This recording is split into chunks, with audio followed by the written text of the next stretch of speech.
So, hello random citizens of the internet. I have been thinking about making this video for a couple of days now and just not really sure how I want to put everything into words because I have a lot of emotions, and every time I start talking I just kind of go everywhere because I have a lot of emotions, I have a lot of feelings, and more information, new victims, new policies, like all sorts of stuff is changing. And so I decided that I just want to sit down and talk about my experiences with racism and dealing with race and understanding my perspective in this, because I'm having some friends who are coming out and saying, I had no idea this is so bad. I had no idea this type of stuff was happening. I really didn't understand how gerrymandering and the prison or school to prison pipeline works. And my response back, which I'm going to be very honest, my response back has been, how do you not know this? How do you not get this? This is stuff I've been talking about, and particularly with some of my newer friends, I said that in Bible study because we were talking about it and like talking about what we should do as Christians. And then I realized I was mad, understandably, but then I realized I just haven't had the privilege to not experience these things in my lifetime. And so when someone says like I didn't know, I have to really take them sometimes at face value, depending on the person, because like I have some friends, and we'll get into this in a second, who like blatantly ignored the stuff that I said. But I have to remember, like, some people really, it was their privilege not to experience this, and that's why I want to share how I've been feeling, because, you know, we're trying to educate, we're trying to learn, we're trying to work together, and if you don't know about your fellow person's experience, how are you going to like sympathize with them and work with them? So without further ado, I'm going to break it up into dealing with racism and race, and then the 6 points that I really want to tell my friends. Above all else, I'm going to link links below for donating and, you know, ways to educate yourself, because if you just take what I say at surface level, you're doing yourself a disservice. But yeah, let's get into it. By the way, if I look mad tired, that's because I am. I wanted to be as like raw and open about this as possible, except for my wig. I didn't want to do my hair last night, and now we're here. But so kind of starting off explaining dealing with racism and race. When I was a kid, I was labeled, as far back as I can remember, starting off with being the weird black kid. Just like that, weird black kid. And I really loved that about myself. I really honed in on it. For me, in my eyes, I was just a weird kid, but you know, gotta always add that part in, because why not just focus in on my race? But I was known as that because I liked anime, I liked manga, I was really into comic books. Yes, there is a difference. I remember like my favorite shows growing up were like Kappa Mikey, like that's who I was, and I loved Code Lyoko. But it really separated me at a very early age from other people, and I was othered so much that when it came to being othered about race, that was something that was really confusing to me, because it's like you could literally make fun of me for all these other reasons, which like shouts out to Fort Worth Christian, you know, you really did it right, you made fun of me for all the other reasons. But when people started to try to put me together with other people, particularly like we're friends and we're kind of weirdly enough family now, but when they saw another black kid at that school and they were like, wow, there's two black kids, like they must be brother and sister. Oh, they're not. They must be cousins. Oh, they're not. Well, they must be like have crushes on each other, because people really couldn't see past their hand and understand that your race didn't limit you to anything. And I think as I got into like 7th and 8th grade, I started to understand more how people tried to put me into a box a lot smaller than just being the weird kid. Now I was the black weird kid, and my weirdness came from some of my hobbies. I'm gonna link below. I can't remember the tech guy because I've only seen like 3 of his videos, but he explains like his experience liking things that were predominantly had predominantly white fan bases and predominantly white people in those spheres of hobbies. But he explains how he wanted to be the best of the best, but sometimes it felt like he was being limited to being like the best frisbee golf player who is black versus just like the best player. But in middle school, I started to realize that people really saw my race as being this huge factor, and this is where love comes in, relationships, stuff like that. I was told by two of my friends, H and J, we all remember who they were. I was told by two of my friends that a guy wouldn't like me because of my race. It had nothing to do with anything else but besides my race. And I was really confused, and I was really upset, and I was like, why would my friends say this? For a lot of different reasons, but it was just really disheartening. And I remember talking to my parents and being like, I don't understand why this is a big deal. And my parents tried to explain to me then that some people are going to limit themselves to dating particular people, and I don't need to be one of those persons. As long as, and this was my parents' request, they said as long as they treat me well, that's what matters. And they would like them to be Christian, but ultimately it was my decision. So as I went into high school, I kind of carried that same sentiment about dating, and I continued to be my weird self. I wasn't the black girl with cat ears on, but I would have if I had my own money when I was younger.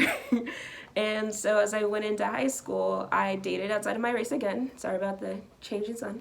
But I dated outside of my race again, and it was pretty okay. I will say that a lot of people, including teachers even, knew who I was, because dating outside of your race, being a black girl, dating a white guy was just like, what? And this was like in 2009, so it's not like this was that long ago. But yeah, so, sorry, that's like crazy. I literally had a teacher stop me in the hallway when we broke up, because she's like, hey, like, are you okay? Some of the other teachers were talking, we heard you guys broke up. And I remember looking at her and just thinking, why do y'all talk about me like that? I don't know who you are. What? But anyways, so as me and that guy dated, and then we eventually broke up, called me the N-word and called me a faggot and wrote it on my car. And then when my parents confronted his parents about it, all they said was, you can't prove that, but this does also prove that when he dated your daughter, this was just him figuring himself out. It was his own little experiment. And from there, my parents talked to me about the fact that there would be guys that were going to fetishize me, that were going to see me as a black girl or see me as exotic, especially when I wear eyeliner. Like, my eyes, as everyone calls them, Asian eyes, they're almond shaped. I'm not Asian, so they can't be Asian eyes. But anyways, they explained how they're going to see one perception from the media. So, you know, this idea of what black women do, they're fast, they're easy, they have big butts, they can dance. I can't dance, and I don't have a big butt. But that's what they're going to run with, and they're going to assume that that's who you are, and you have to weed them out and figure out if someone's just dating you to make their mom and dad upset. And that's a lot of pressure to put on a 16-year-old. That really stops you in your tracks and makes you feel like some people don't see you as being worthy, and it makes you very confused. And I know some people are listening to this and they're like, but Jordan, you've dated all white guys except for your husband. Like, were you confused or, you know, whatever then? And those guys, like, we still were friends first. Almost all of my boyfriends after that, because I could figure out who they were, what their intentions were, and all this other stuff. But I'll even get into that in a second.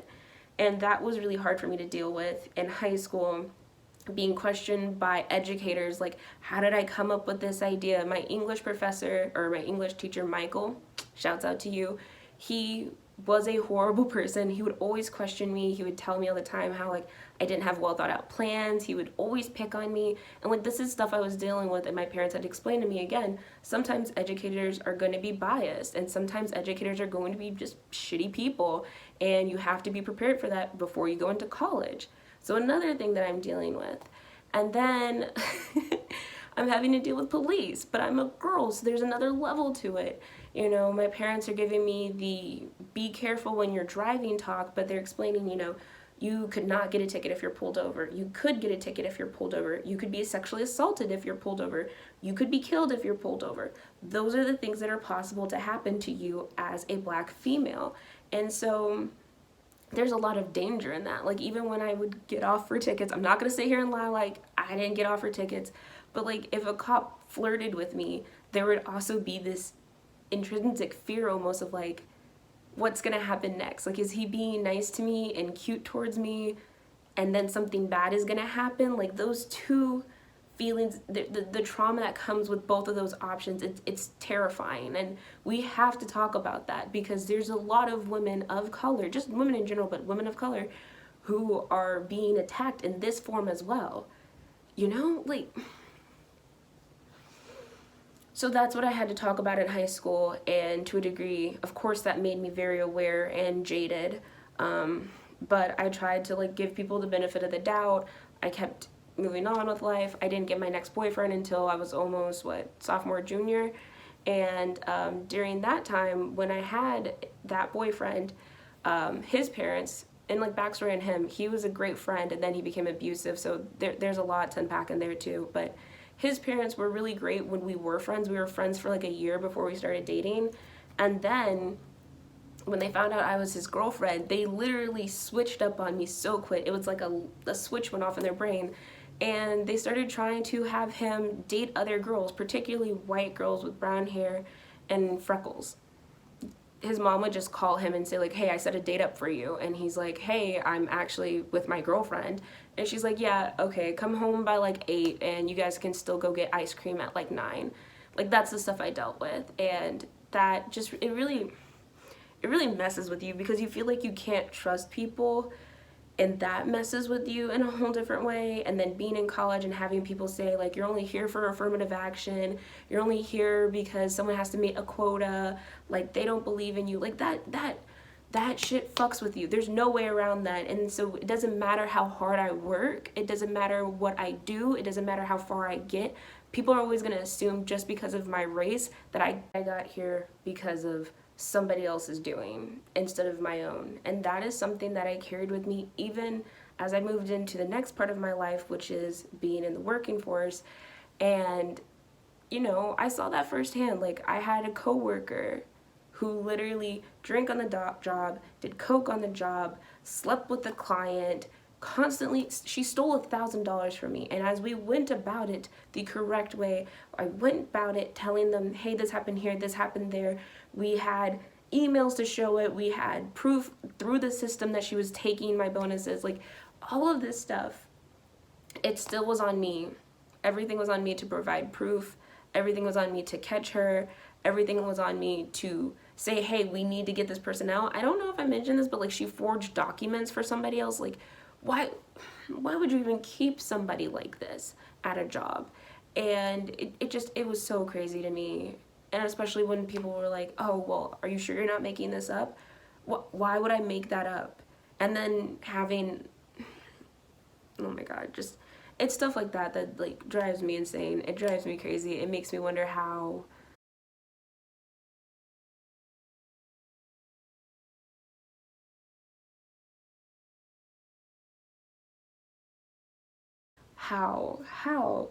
and oh, I forgot this other really important part.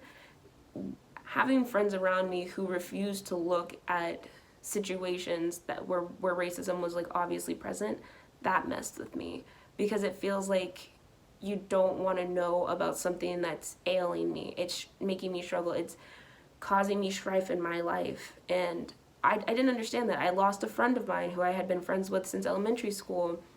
And like, of course, we're acquaintances now, but because of something that their spouse said, because of the stuff that their spouse advocated for, because their spouse told me basically, hey, shut up, I don't think you're right, like, white privilege isn't a thing, systematic oppression isn't a thing, like, you don't care about me if you're going to blatantly ignore this stuff. And I'm okay with letting people like that go, because I don't think you have a place in my life.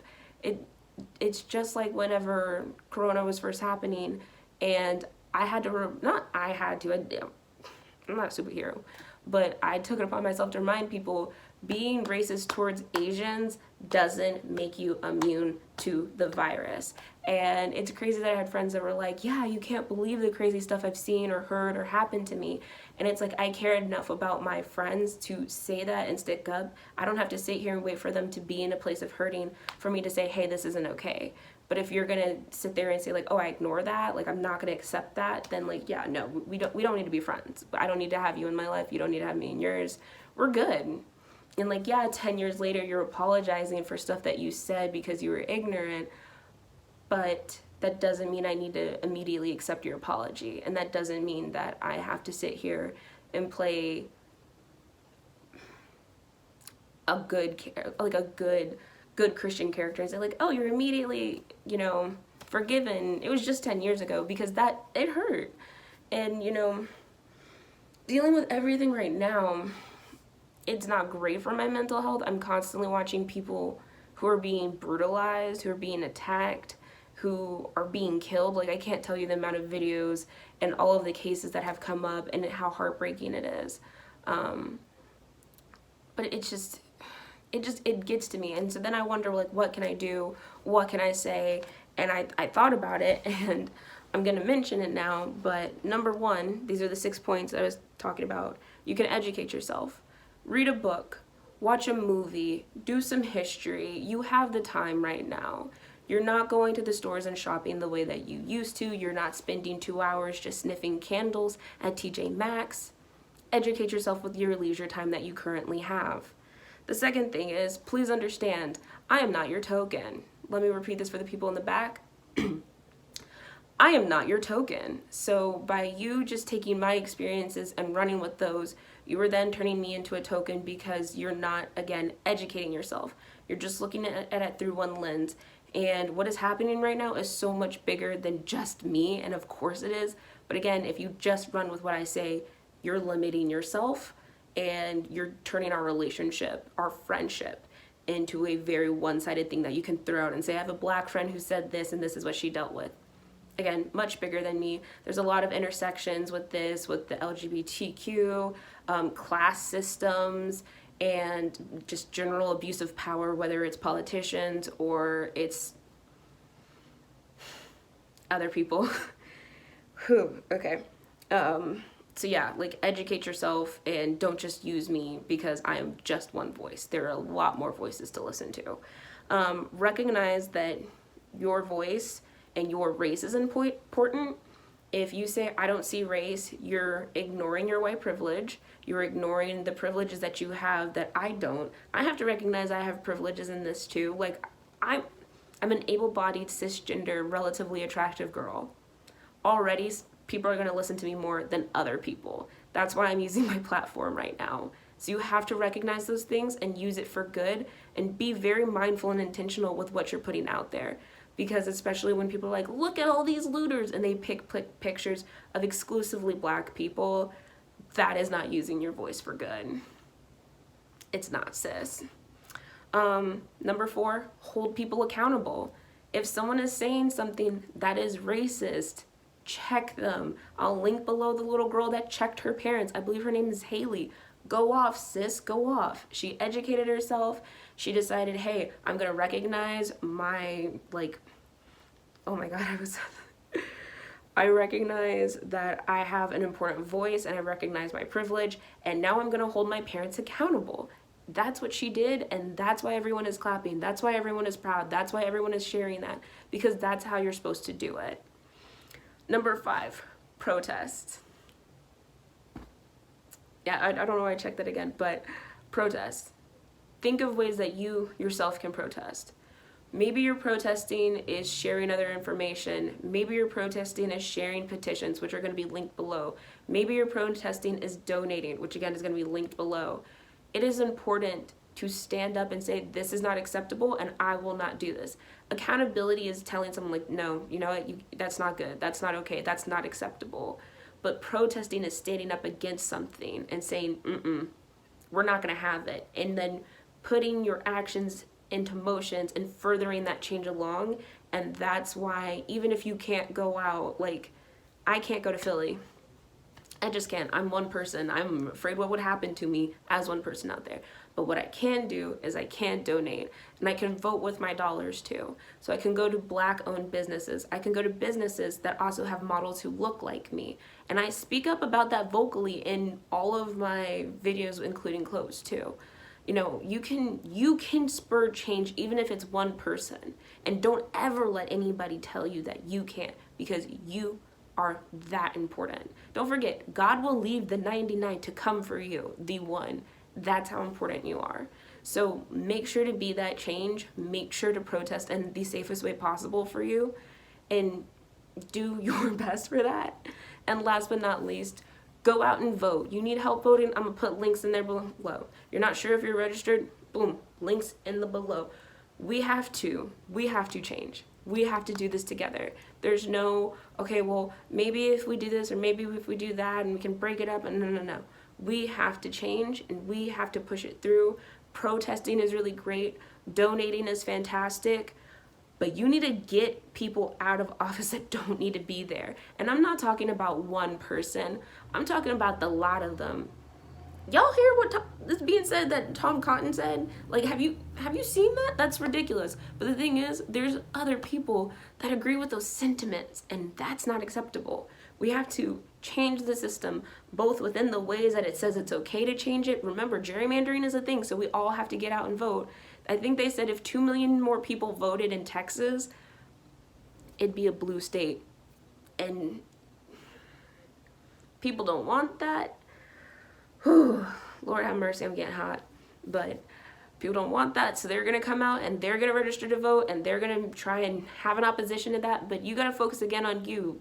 Going back to number 5, you have to do stuff to change it because your voice is that important. So go out and register to vote. Make sure you are ready, not just to protest and march, but to change in this way too.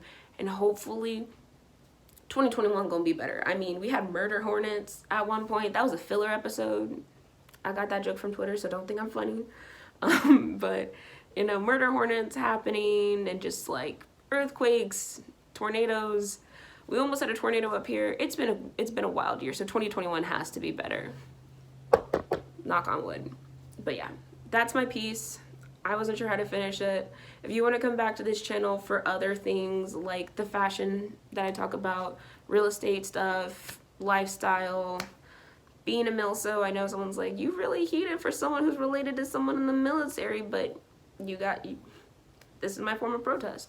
But yeah, so I hope this video helped, I guess. I don't know why I said it like that. I hope this video helped. I hope that if you are a friend of mine, you watch this whole thing, if you have any questions, you feel comfortable coming to me. I hope that we can really start to make a change, and a change for the better. And this can be something that's just a united front. Like, there doesn't have to be an if, and, or but. We can all come together to just work hard and be the best. And with that being said, I will see you guys later, hopefully. No, I will see you guys later, and I hope everyone is doing well. Just know I am praying for you. Okay, love you guys. I'll see you guys back later.